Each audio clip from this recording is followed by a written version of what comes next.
Welcome to the Media Nerds Podcast. I'm Dan Vadabonker. And I'm Kenton Larson. Kenton, we are recording an audio-only episode. I don't know why. I feel like we have to clarify that these days.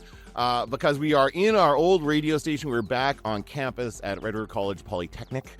And it's the first week of classes. How you doing, Kenton? It's tiring the first week. It's always exhausting. I always say to the students, nothing happens, and it's also exhausting. And that's how I feel. And I taught 6 hours in a row on Monday, and I was so wiped at the end of that. Like, I don't think I could form a coherent thought at the end of the day. That is a tough stretch for sure. But you just meet so many new people. Yeah. And it does take like a mental toll because you're trying to remember names and... Yeah, we meet 75 new people every year, right? So actually, one of the things I was happy about this year is that I don't have as many classes as I usually do. So instead of having to meet 150 new people, I only have to meet 75 because I don't have That's to a lot. It is a lot, yeah. Yeah. How about you? How was your first week? It's good. I mean, I only had a couple classes. We are doing orientation right now, so we don't have classes today. I would normally see a section on Fridays. But they seem like a good group. They seem energetic. They seem enthusiastic. And that's all you can really ask for at this point of the year, right? Like, hey, they're good to go. They're ready to get started. We're in the honeymoon phase of teaching. The first 3 weeks, you live a charmed life, and then you don't. And then after 3 weeks, that's what I always find. Like, I think school would be great until it's when the assignments. It's the assignments. It's the anticipation of the assignments. It's the looking at the assignments. It's the questions after the assignment, and it's the handing in of the assignment. And the marks back from the assignment. That is the beginning of everybody's stress. That's it. It's all there. If there's no assignments, I think teaching would be easy, but then there'd be no reason for anyone to pay attention. Well, it's like they say in Clerks, this job would be great if it wasn't for all the fucking customers. That's right. That's exactly it. Okay. But one thing I wanted to talk about today, since we are both grads of this program, we're both creative communications grads, we've been talking a lot this week in orientation about the program and getting students ready and telling them what they can expect. And by the way, this episode that we usually record at the beginning of the school year is often the most listened to episode from our students. Like, they're just meeting us. They're going to go check this out when they see me post this. So this would be a chance for them to tell them our stories of how we came through CreComm. Honeymoon period. Sure. I repeat, that's why this is the most listened to one. After they listen to one, they're like, yeah. Well, we'll see. I get it. I don't know. We can usually hang on to the Star Wars nerds for a while. That's something that does happen. But anyway, I thought because we went through CreComm in very different times in the media world. Yeah. We also both came back as instructors at different times. Like, I don't know how long you were out before you came back as an instructor. I was only out for like less than 2 years before we came back. So we came back quickly. But I thought we'd start by talking about you, since you're the elder statesman here. When did you come into CreComm? When were you a student in this program? 1993. Ah, okay. Graduated in 94. Kurt Cobain had just died. No, he didn't die. Yeah, I believe 94. Didn't he? I think that's right. I think it was 1994. So the grunge music was top of the charts. Yeah, Blind Melon rocked the charts.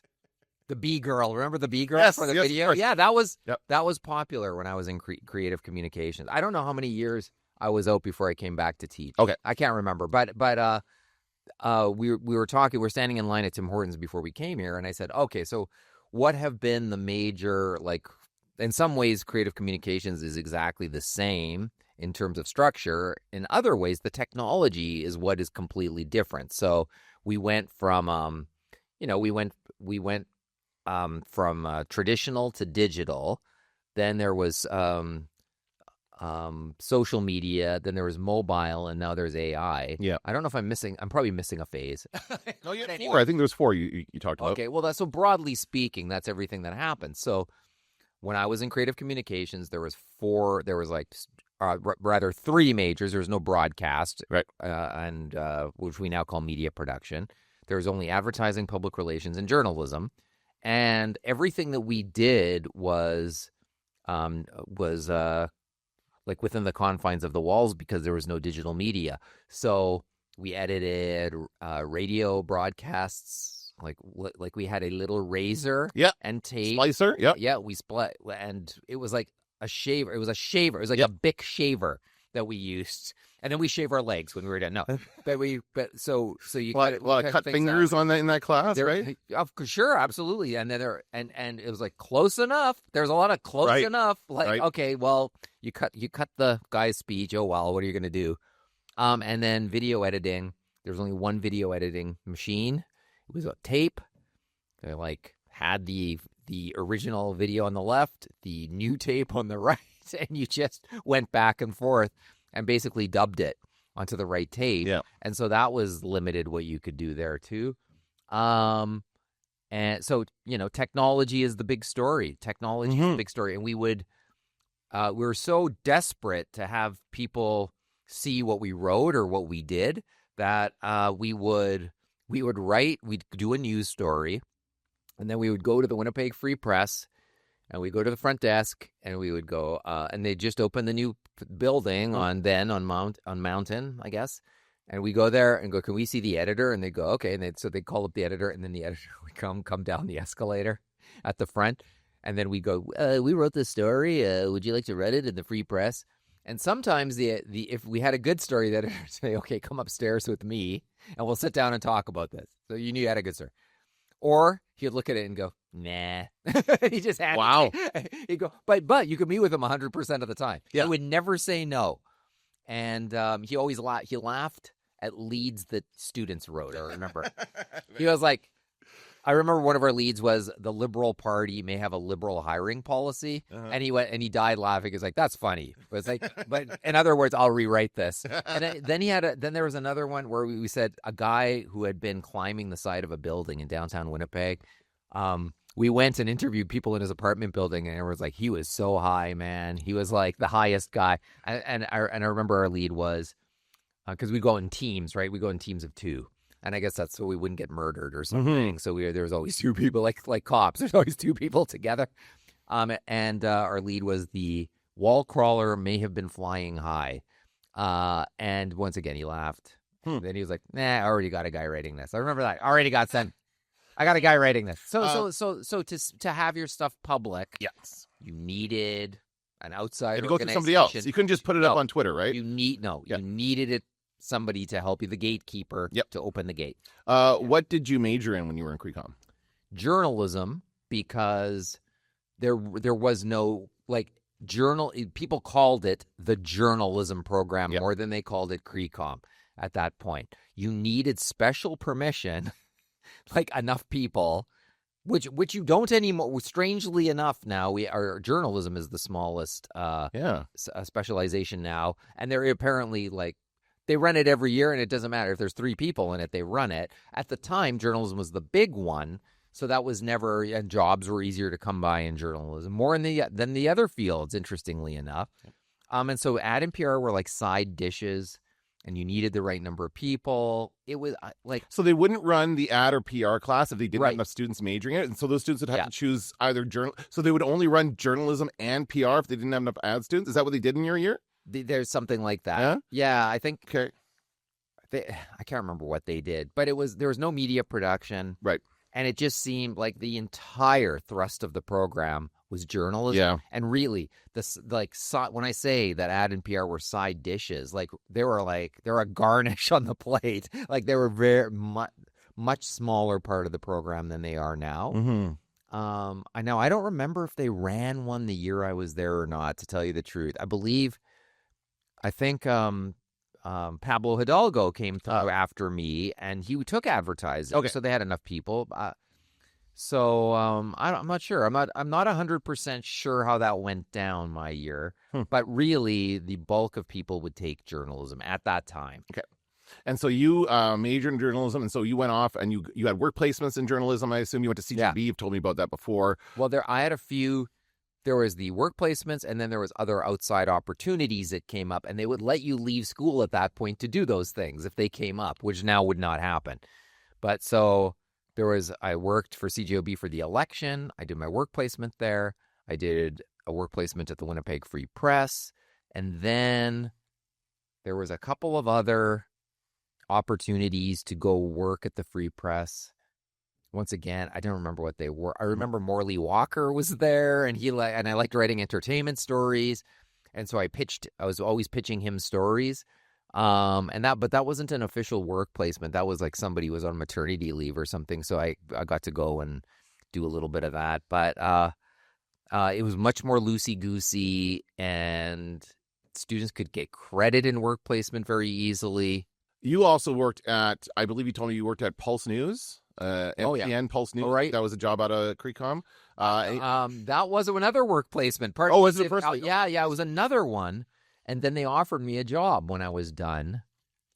Or actually, after there's a period of time after I left there, and I'd already got, it was like over a year, I think. And then they contacted me and said, we want to hire you to be the Saturday anchor or whatever. Like, Saturday anchor, that sounds great.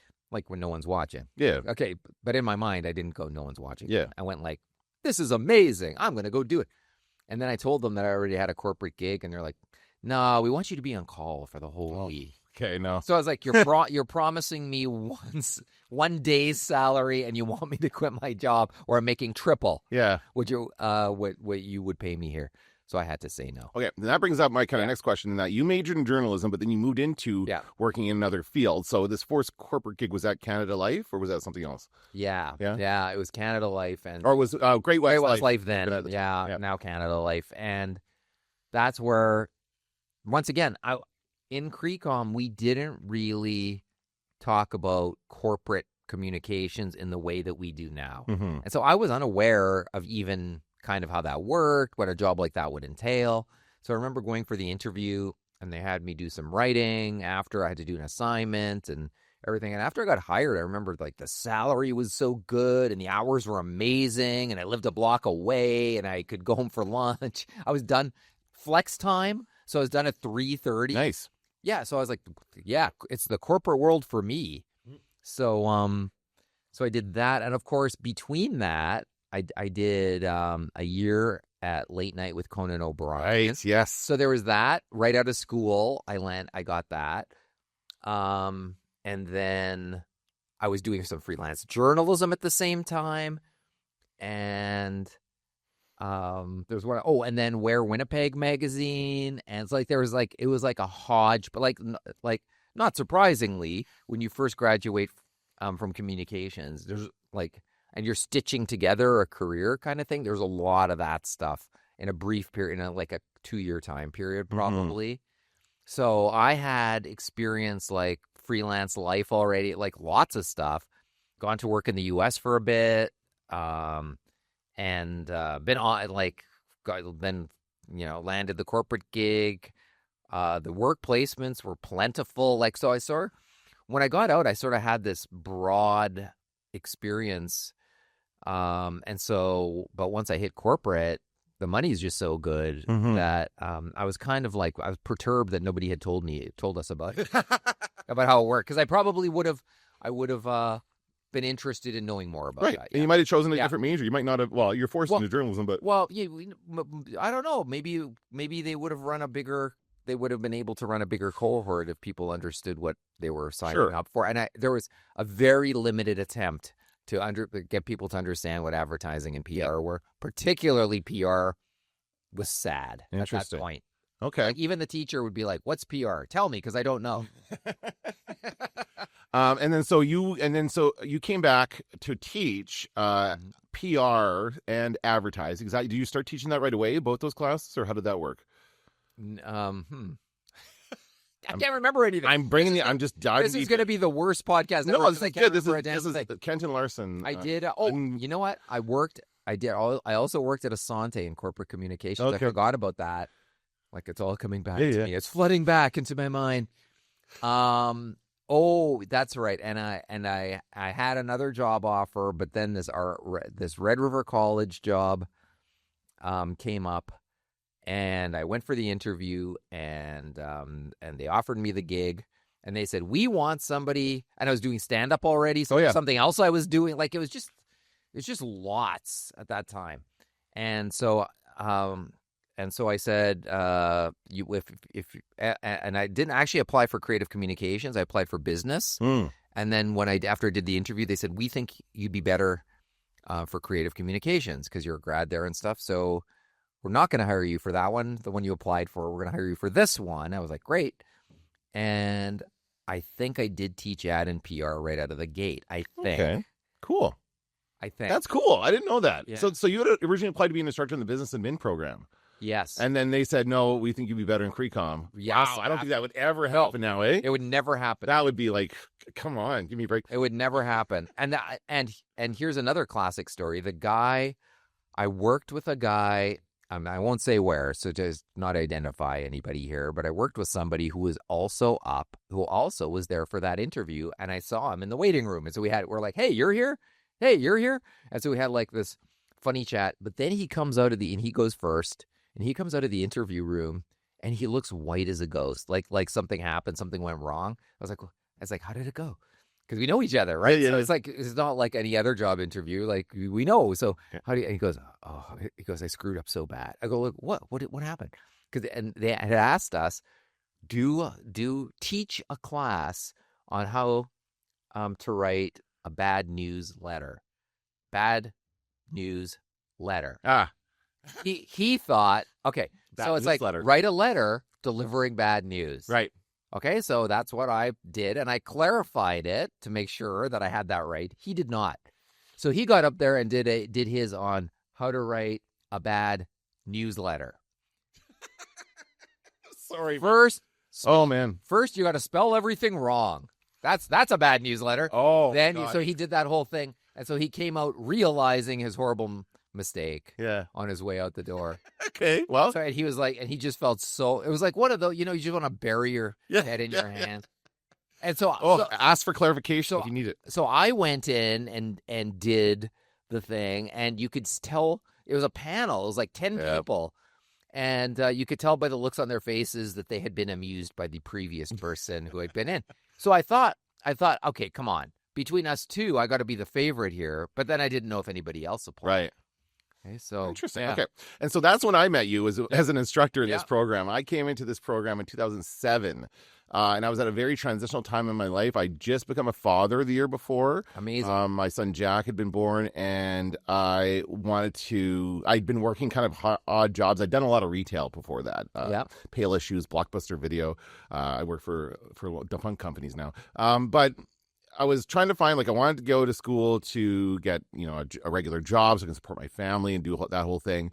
And my mom had already suggested creative communications to me a few years back, but I didn't really. She's like, you could be just like the guy on breakfast television. She wanted me to be like John Youngberg on breakfast television. Yeah. And I mean, sure. She's like, you'd be really good at that. And I said, okay, well, I'll when it came time to actually go back to school, that's what I looked at, right? So, okay, I'll come in here. And I remember one time, coming in for the interview, and it used to be, and I think we still do this, there's 2 people in the interview, 2 instructors or 2 people from the college, and then 1 student. Yeah. For my interview, the other instructor couldn't be here. It was just 1 instructor and me, and that was it. And this instructor is no longer here. This instructor was known as kind of a tough instructor and almost no nonsense, and she had a bit of a strange kind of personality, I think. And I thought I'd blown it. Because I came in for the interview and she said, I can't remember the question now. And I gave some answer and she gave me this look like, come on, what kind of an answer is that? That's like, I just thought I'd blown it. I thought no way I was going to get into the program, but I did. And I was one of those people who applied close to I applied and got in in June or July. It was late. It was not.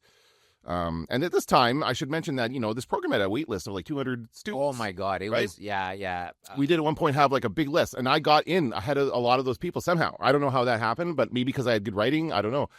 I think it went as high as 700 applications. Oh, 1 point. Okay. I think it was a mountain on the back of students wanting to be journalists. Yes, that was the big push at the time. When I came in, and that's exactly why I came into this program, because I did see myself as either on breakfast television or as a reporter. I did think of being a sports reporter, 90%. Student, not almost 90%. A lot of our students come in wanting to be sports reporters. I did think about that as well, and then I was taken. But then I came in not really being aware of advertising or PR or any of those other things, and so you opened my eyes to a lot of that stuff as an instructor and taught me about all kinds of stuff. I fell in love with advertising. I really thought it was very cool. I realized that I already was analyzing all the advertising I see anyway. I always criticize ads when I see them. I always pick them apart. And so that was a lot of fun to do that in your class. You're a good student, by the way. Oh, thank you. And particularly you have a child. Yes. At this point, that had to have been. I had my son was 1 year old, and then my daughter was born a week before I graduated. So I had 2 kids in that period. Oh my God. That's I have a picture of me graduation holding Shannon as a baby. Oh my God. Yeah, it was pretty cool. And then we moved into a new house a week later, and then I started my new job at McKim. But I'm getting ahead of myself because I want to talk about crazy. That's crazy. That's so hard for a student to be. It is, yeah. Thinking back, it was a lot to do at one time. But I want to talk about this because I think it's important. Like, our program asks students to major in 4 specializations. So there's journalism, advertising, media production, and PR. And at the time, I liked all of them. I did lean towards journalism. I did like that. I did enjoy writing stories. I did enjoy our classes. I really loved radio. We had in this space right here, we had a radio station, 92.9 Kick FM, which was a broadcasting station, and students did shows on it. And that was, by the way, a volunteer thing. I can't even imagine asking students to volunteer for that stuff now. But students would come in here, do their shows. And I did that. I did some voice tracking. I heard my own voice on the radio, and that went, oh, I think I sound pretty good. I'd never clued into that kind of stuff before. Right. That's really what this program showed me, is that what I could be capable of. But I really didn't want to choose one thing. I really wanted to learn about all of it, and I really struggled with that choice. And I know a lot of students do struggle with the choice to pick a major. I chose advertising, partly because you taught it, and partly because we went to Chicago. That was fantastic. We used to do that every year. But I came back into the Starter and I organized 2 trips to Chicago, and it was a great time, and it was so valuable. It's great, and there's always something that doesn't go quite right that makes you go, maybe we shouldn't do this anymore. And you stopped doing it, and then I took it over from you. Well, like when you're like, somebody could die on this trip, like that's sort of that's the umbrella that overrides everything you do. Is like, and I remember a couple times the bus driver like, oh, he takes like a sudden like, just avoided the crash by that much. Like, things like that would happen, and you'd go, oh my God, we were this close to like having a terrible bus disaster. Yeah, but I do want to I do remember I did struggle with that choice. I chose advertising, but what I liked about our program at that time is that we offered electives so that we could still kind of cross over into the different fields. As an advertising major, I took a sports journalism class, right? That could be taught by somebody who is a convicted felon now, but whatever. I should cut that out. And so that really gave me a choice. So I got that experience. I got to do that kind of stuff as well. Also, something that else helped me is that I got a job at CJOB in first year. When I was still in first year, I got a part-time job as a board operator there. And that really helped me see the future of that career path. That was one of the reasons why I didn't choose journalism, is because I thought I would learn everything I needed to know about journalism from CJOB. I didn't, by the way, and I'll come back to that. But I was like, I can learn from these people at this job. I was really interested in advertising and focusing on that. And I just enjoyed the work. It's a lot of fun to work in advertising. So that's why I chose that.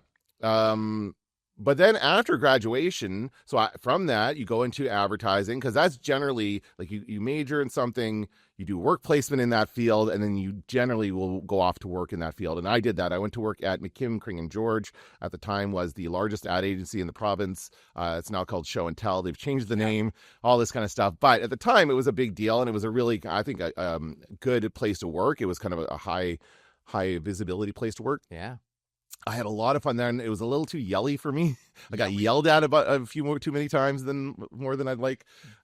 Just some very big personalities, we'll say, working in the ad business. That's not it's not uncommon, right? Today our students had this discussion about professionalism and everything like that, and I was thinking about advertising and how many of those rules don't apply. Yeah. It's like and it's journalism as well. Actually, I found that when that's true. Oh yeah, you're right. You're right. Like, you can be a total asshole, but a great writer, and there's room for you there. There's room. Yes, exactly. Yeah. So anyway, but I did go to work at McKim. It was great. I was an account coordinator there, which is a very common job to have right out of school. And I was helping on I was working on Folk Fest. I was working on Bombers. I was working on all kinds of cool brands around the city. And then I decided to take time off to be a stay-at-home dad. My 3rd child was born. Luke was born as I was kind of coming. He was born in January 2011. I graduated in 2009. So from 2009 up until that point, a year and a half, I worked at McKim. And then he was born, and we decided I would take the parental leave, and my wife at the time would go back to work, and she did. And so I stayed home for a good 10 months with my 3 children as a stay-at-home dad. I did a lot of fun stuff. I had a great time as a stay-at-home dad. And I never really thought, I just kind of assumed I was going to go back to, that's what you do when you go on parental leave, right? You go on parental leave and just go back to your job at the ad agency. And so I kind of assumed that's what I was going to do at the end of it. But then towards the end of the summer, our colleague, well, not my colleague, your former colleague, Gary Moyer, retired, the guy who taught the radio courses in this program. And I thought maybe even you messaged me. I feel like you messaged me. I did. And told me, right? Yeah, I did, because I thought you might want to do that. I think you did. Yeah. So thank you for doing that, because I might not have even considered it if you hadn't said that to me. Well, but what you do as an instructor when a job comes up is you think of the students you had who you know that could do the job. And I knew you could. I wasn't sure if you wanted to, but I knew you could do the job. Mm-hmm. But wouldn't you say that's unusual to offer that to somebody who just graduated, like pretty close to graduation? I didn't think so. I didn't think that would be an issue. Oh, it wasn't. It's different. Yeah, it's different from person to person. I'd say it could be an issue for somebody, but in your case, I never thought it would be. It worked out perfectly, because I just come out of the program. I knew exactly what needed to be changed.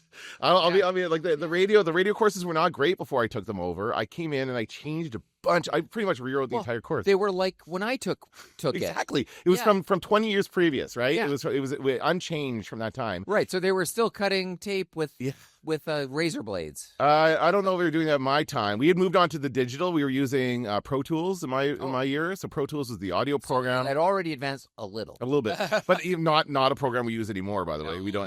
No. We do the Adobe stuff now. So yeah, I came in, and one of the reasons I got hired on is because I was a really good student. I could do good work, and I was familiar with the material. So they just hired me, and I was on a contract basis. And I think it's important to note is that I kind of earned my way in as a full-time instructor permanently, because I worked on contract for the first 2 years. So that meant that at the end of the school year, they'd say, "Okay, turn in your laptop. See you later. Maybe we'll call you next year." Sheesh. Like there was no real certainty that I was going to come back. That was kind of what I felt like in those first few years. Yeah, I thought, and I didn't like that. I thought if somebody's gonna drop everything to come here and to help out when help was needed, then I don't like the idea that you wouldn't, reward that in some way. Like that should be your go-to person when it's time to hire someone. Yeah. But I guess that's not how. I guess it's like each time it's like the competition starts in. That's right. That's just the college mentality. Yeah. And the other thing is that I was also part-time because I was only teaching the radio classes for journalism and for PR. Yeah. Our former colleague Kathy Hansen was still here as an instructor, and she taught the ad and the media production courses. Yeah. Now, at some point, I did end up taking over and working with her on those courses. We worked together for a number of years together. But for those first few years, I was just part-time. It was maybe 8 hours a week, maybe not even that. And I had to supplement my income by working at CBC. So I worked at CBC for a year in 2012.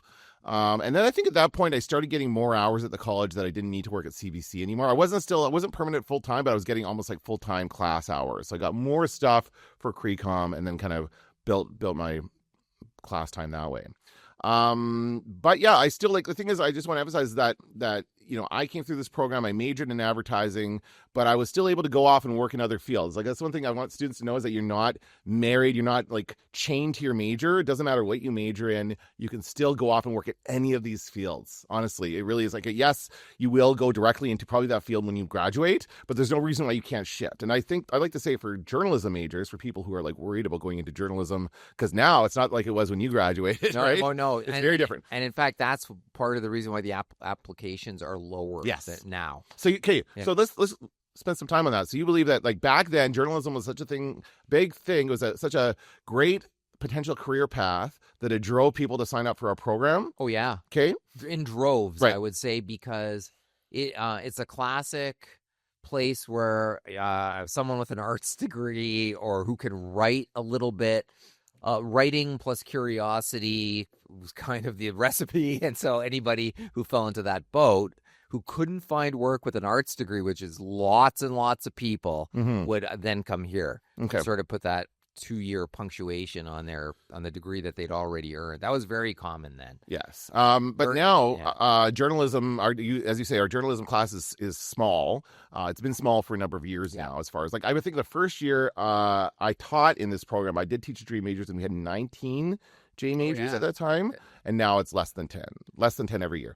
We have fewer second-year students, though, now, too. That's true. Like, there's a few things like that. Yeah, that that's have true. also There's some changed. other changes that affected it. Yes. But what I would say to those students is that go ahead and take journalism. Learn about it. I wish I had taken journalism. That's what I wanted to come back to, because in addition to working here, I've also done some part-time jobs. I worked at CJOB. I've been back to CJOB 3 times now as a news reader.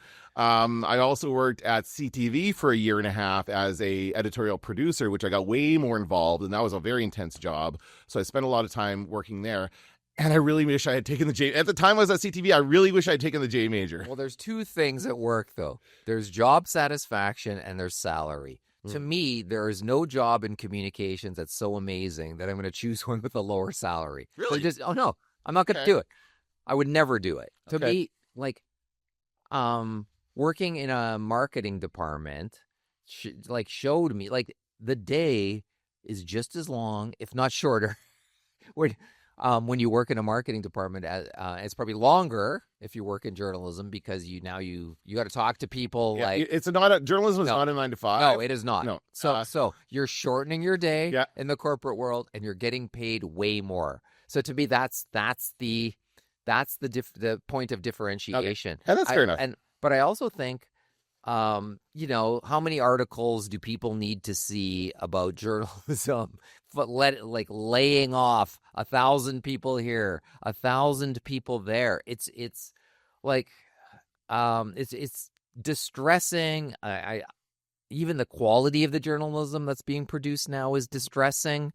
I'd say even among the outlets that I subscribe to, I kind of look at on a day-to-day basis and feel sad about it because I think it's needed and required. Mm-hmm. But I think the career, I think it's too risky a career. Yeah, I get that. Now I get that. It's gone down over the years. Like when you took the program, it was guaranteed. Yes, you can get a job. You're going to have a career as a journalist. Right. Now, when I was through it, it was still pretty big. I remember going through and the talk about journalism was that this is, by the way, I should also mention that I came through the program just as Facebook was coming into being. I joined Facebook in my first semester at CreComm. Sure. And then Twitter and social media. Then a couple of years later, we had the phones coming out, and that changed everything. So all the stuff it has change. But what I would say is that anybody wanting to major in journalism should, because you can always shift. You can always shift to something else. They don't see your major on your diploma. That's what I wanted to say today in our course. I didn't want to say it out loud, but I'll say it now. They don't see your major on your diploma. So even if you major in journalism, you can get a PR job as long as you have the work to show it. And that's why I like the old version of the program that gave us more diversity in work. I'd be worried about that now, too. I don't think that transition is as easy because what happened, all of the journalists that got laid off, they scrambled for PR jobs, right? And some of them got them in town. I can think of 5 people off the top of my head who got them. But HR people weren't as smart about who they were hiring then when they would just go, well, that's just like another side of PR. Right. Whereas now, I don't think HR people would do that. Now they would go, well, PR is multifaceted, and you got to do all this different stuff. You used to write articles, one article a day, that's 1/100th of this job that you're going to do over here at Manitoba Hydro or whatever the place is. So I don't think that transition's as easy. And I will even say, back when I made the transition from doing journalism stuff to PR, I had the textbook literally on my desk at work, the PR textbook, and I would just be like, news release, oh shit, and page 48, this better be up to date. Oh my god, I needed templates and stuff, because when you specialize in something, you take yourself out of it for a year, and you can be. Well, that's the thing. You can be screwed. Yeah, that's right. And it's something I also tell students is that make sure that you keep up on the other 3 areas, even though I tell everybody, I teach a media production course, and I tell everybody this is stuff you should keep learning. Keep learning this stuff. It's always going to be updating. There's always going to be a new program or new software. You are cutting tapes. We are now not. There's no physical media anywhere near our program now. So always keep up on this stuff. Teach yourself this stuff is what I tell students. So that's something that's important. And especially if you need to pivot and change into a different career path, it's good to have those skills. Well, with digital media, the barrier to entry is lower than it's ever been. Anybody can produce content and put it out there. So getting noticed and attention is the hardest thing to do now. And to be able to get attention, the difference between producing content and getting attention is where marketing comes in. Mm-hmm. And so I always say to people, you cannot be a content creator without thinking about marketing. And that has always been siloed in the traditional version of journalism, where it was I don't dirty my hands with any of this marketing stuff. But the reality is a good journalist needs to understand the needs of the audience and to produce stories within the audience's interest and so that an audience wants to pay for those stories. And that's the thing. Like, I think there's been that silo between content creation and marketing. I think that's a major problem, a major thought problem. And of course, I know as the advertising instructor that the students in the first day of class, and of course there are some already who are like, the whole thing about marketing is it's all so dodgy. And it's like, I understand why somebody who's grown up with social media their entire lives, like they weren't like me, where I know a world without mobile phones and everything else. I get it. I understand why somebody would think that. But as someone with perspective, I'd also say, I always say, my line always is, advertising is more honest about its dishonesty, and journalism is less honest about its dishonesty. Yeah. And PR, I think, is less honest about its dishonesty too, because PR operates in the shadows. Right. Advertising announces itself as an ad, which is kind of charming. Yeah. It's like straight up. that's right, straight up. This is an ad, and we're selling this truck. Whereas, so PR's, they like planting mentions by, it's not only that, but that's one of the things that it does is get publicity. But journalism, like the more journalism I see these days, like the old school journalist is stick it to the man. Who cares? Like, bite the hand that feeds you.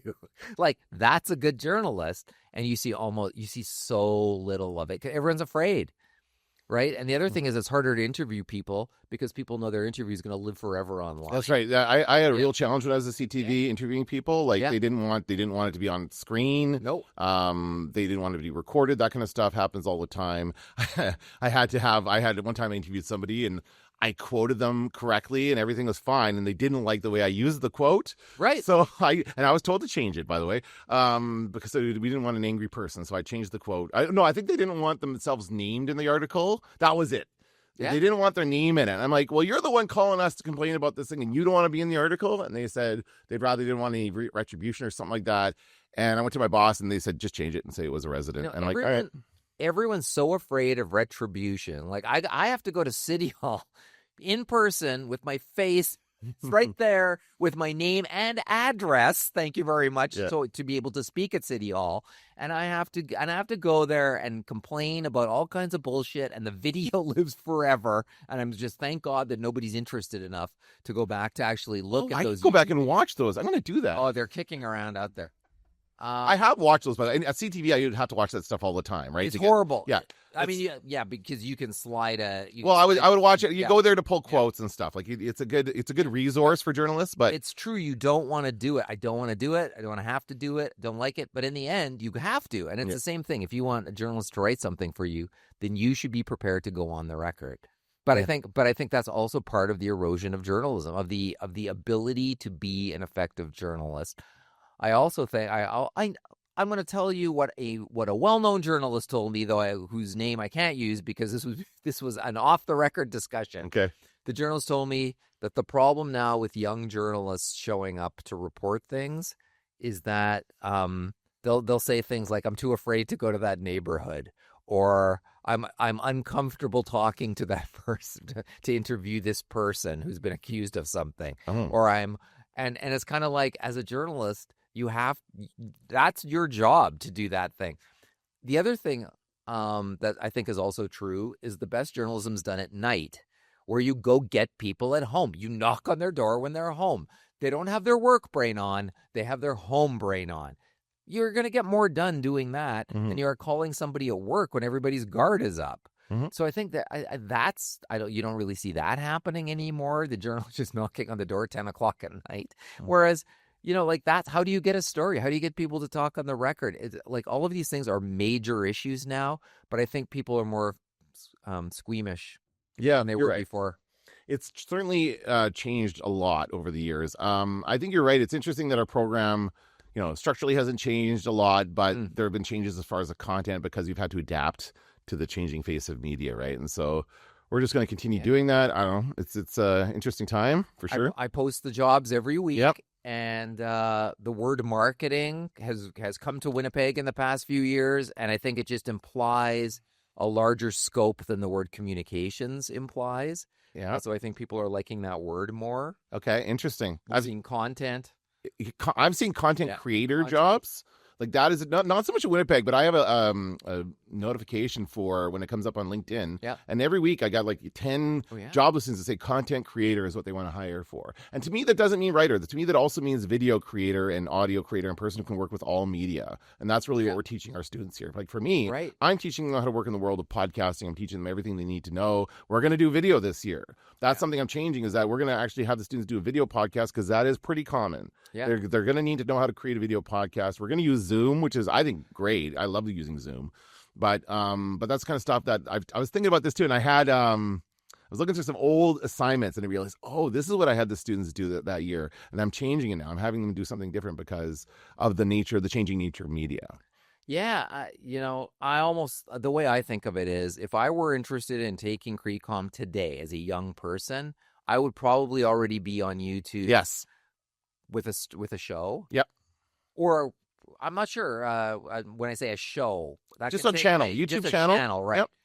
I think I'd already be doing that. Yep. I think I would already be recording ad parodies on TikTok and stuff. I think I'd be putting out a lot of content to sort of see what works. I'd want to be ahead of the curve. I'd want to show up in the class with some experience under my belt already. It helps contribute in class. Build an audience for 2 years while you're in school. Yeah. I don't think you can go wrong with that. One of the things that I'm surprised hasn't come to Winnipeg as much as other places, but we're always 5 years behind, so right. We'll see.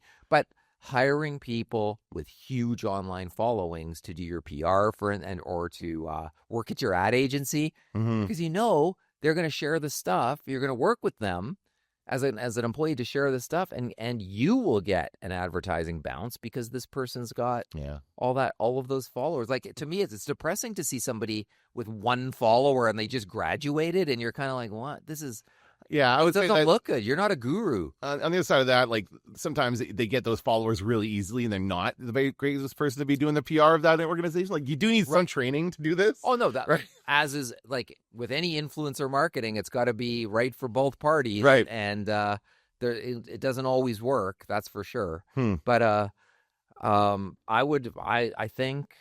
I think young people who are interested in communications, like, it's never been easier to get started. So I just get started. I show them. I always laugh at when it gets to my contact info in the outline, and I go, "Why is a man of my age on Snapchat? Why is a man of my age on TikTok? How come Dan and I do a podcast together?" It's like, and I said to them, advertising, it's not tied to one media outlet. It's tied to all media. You need to do all of it. Yeah. You need to do all. That was my CreComm philosophy. Do all of it, and that's what I say to us. Right. Do all of it. That's what you should do. And I know that we put you into these silos, which kind of sucks, and I wish we didn't. But that is the nature of the program. So try and find those places outside of your major, outside of your specialization, to do other things, and just keep building those skills.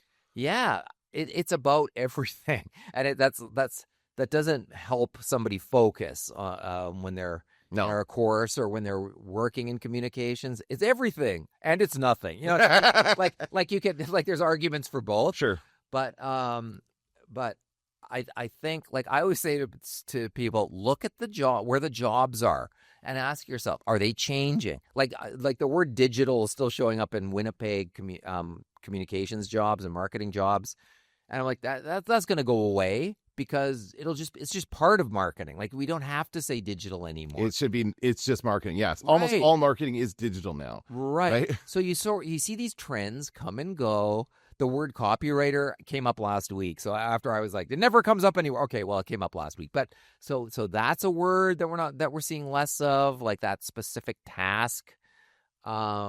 Just fewer pure writing jobs. You don't see that so much anymore. Mm-hmm. You can, and I think our students should. I always encourage them to. I'm like, send me a LinkedIn connection. You'll see all the jobs. I had 2 people send me a LinkedIn connection. 2 out of 60.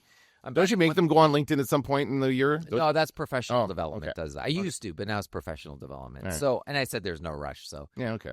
I'm not damning people in their. I will know that day when it comes, because I will get a million requests. Yeah. We always know. Yeah, but I think. Look at jobs, see how they change. Like, over the course of 2 years of school, you're going to see some similarities and some differences, and you're going to see how the industry's evolving. Like, to me, that's the most important thing I do every week, is collect those jobs, because it helps me understand how it's evolving too. Mm-hmm. Now, I don't know. And the reality is, I don't know if I would take creative communications if I were a 20-year-old today. I don't know, because I don't know if I'd be as interested in the business the way it is now. Well, journalism isn't driving it anymore, right? Like, no. We don't have that big stream of people coming in wanting to be journalists, and a lot of people don't really understand the rest of it. Like, journalism was something that was easy to understand; everyone got it. Whereas ad and PR is all kind of like it's still nebulous, and they're not quite sure what it means to have a career in that field. Ironically, students probably can't name a single ad agency in Winnipeg. Right. It's ironic because you would think that businesses charged with promoting things part of those things would be their name. Yeah, no. So all of that stuff, it's all true. So they're all here learning. But I think we're in agreement, though, that knowing all of it, and maybe, like, we're not even sure. You and I have this discussion, but probably nobody agrees with us. But specializations might be a thing of the past. Yep. It's probably good to know everything. So when you leave, it's about the content. Yep. It's about where you can go afterwards. Like, I would argue that I think I would like to arm all of our students with journalism skills so they can all go out and possibly be journalists, and not just in a job, but you can build, again, as you say, you can build your following on social media. Like, I would tell any sports fans who come into our program, and I mean, these guys are awesome. They're super nice, funny guys. But they're guys being the key word. Well, and honestly, that's actually fair. There's females as well, people of all genders who are interested in sports. Yeah. But they have such tunnel vision where, like, that's all they want to do. They just want to be a sports commentator. They want to work in sports, and I get that. So if you want to do that, start doing it yourself. Start creating your own YouTube channel and podcasts and content about sports, because it's very difficult to get into it from our program. Like, you would have to major in journalism and then go to either CBC or CTV, like a stable outlet who has a sports department, and then volunteer to do sports stories on the side while you do your regular job, and then they can know that you can do sports. That's how you would have to do that.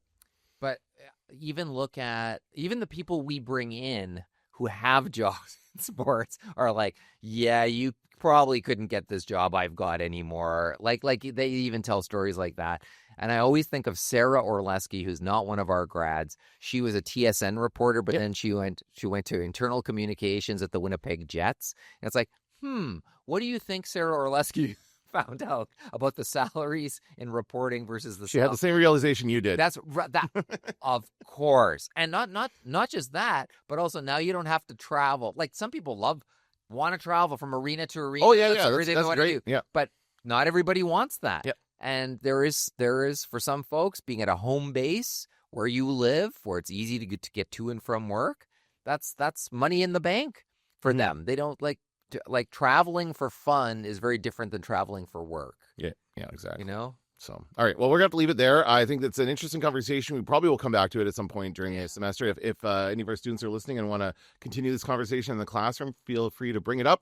Let's wrap up with some recommendations. Do you want me to go first? Yeah, you go first. You always like me to go first. Yeah. So what I'll recommend, I'm still milking that Crave deal. I think it's almost done now, but I probably will keep my Crave subscription after it's over because I'm really loving that. And I went we've talked about the Pit on Crave. So I went from the Pit to the Nick. The Nick. Yeah. I started watching the Nick, which is the same kind of show as the Pit, but 125 years earlier, basically, because it's about the Knickerbocker Hospital in New York City in the year 1900, and Clive Owens is the main doctor in it.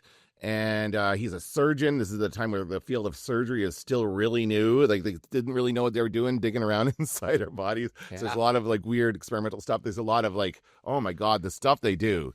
Like, I'm gonna have you breathe in mercury to help your sinuses. Here's the X-ray machine. Yeah. Hold here for an hour while we scan you with this X-ray machine. Like, all this stuff is hilarious. All this technology, but it's a really and horrible. Yes, of course. But it's a really interesting time, I think, for this story to be told because of all the changing technology and all the changing attitudes. This is also, like, shortly after the Civil War ended, so there's still a lot of racism against black people. And there's one character who's a black doctor who comes in. He's brought in by the rich people who give them money because that's how they have to operate. They cannot operate without having a benefactor. They don't have the money to do that. So it's just a really interesting story. I really enjoy the characters, and I'm enjoying the Nick quite a bit. I watched the Nick when I was originally on. So like 10 years ago, I think. Yeah.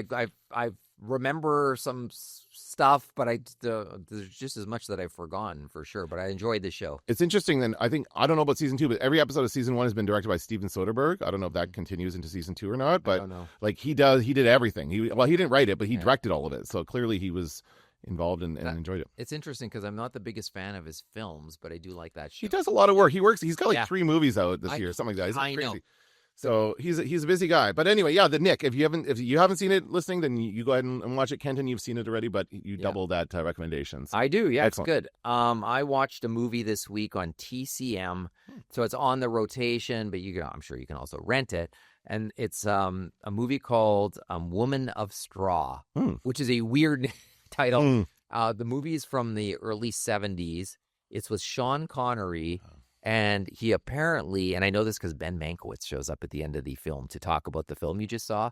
And apparently Sean Connery had made, Dr. No was out, and he had shot From Russia with Love, and he was worried he would be typecast as James Bond, so he would take any role that would position him as a villain, so that he would not be typecast as James Bond. And so this movie, he's definitely not a good guy in this movie, Woman of Straw, where but he's James Bond, like from Dr. No era. So you're like, oh my God, like very handsome man. Yes, in every scene he's in, you're like, James Bond. Like so of course he was typecast, but so in every scene, so the premise is he's got a rich uncle, and he talks a woman into like, you need to woo my uncle. He's rich. You marry him. All I want is £1 million. You keep the rest. That's the plan. So when he dies, we'll both be rich. Oh, okay. So that's the premise of the movie. And and at first it was like there's some cheesy moments, and it's kind of funny. Like you're kind of laughing. Like when you watch Dr. No, it's like that too, kind of some funny moments.